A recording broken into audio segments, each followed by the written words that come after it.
seekor katak saja gitu, kalau langsung ditempelkan pada air mendidih gitu, maka dia bereaksi cepat lompat.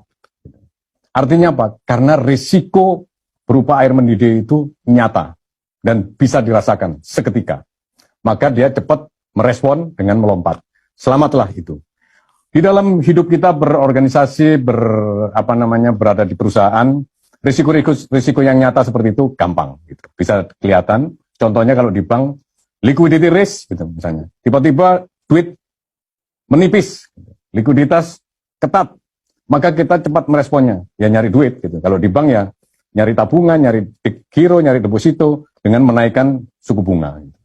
Itu respon kita. Dan kemudian dapat uang, cepat selesai. Gitu.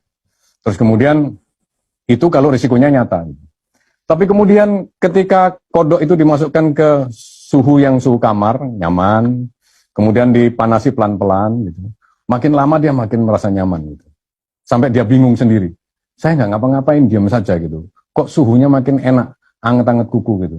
Padahal saya nggak merasa masuk ke tempat spa gitu. Kok kayak spa di mana gitu. Itu kodok itu sampai saking nyamannya itu sampai bingung terhadap keadaan itu sendiri. Dan kemudian ternyata gitu, bahwa panas yang pelan-pelan naik suhunya itu membuat kodok itu nyaman. Dan kemudian kenyamanan yang berkepanjangan itulah yang kemudian tidak melakukan apa-apa, tidak melakukan respon apa-apa, sampai pada akhirnya suhu air itu sudah mendidihkan air dan kemudian melepuhkan badan kata itu. Itulah organisasi kita, kalau kita nyaman dan berada di comfort zone, sementara lingkungan kita berubah pelan-pelan. Berubah pelan-pelan. Itu menghasilkan seperti itu. Bagaimana kalau sekarang? Ternyata perubahan itu tidak pelan-pelan. Dan perubahan itu ternyata berjalan sangat cepat.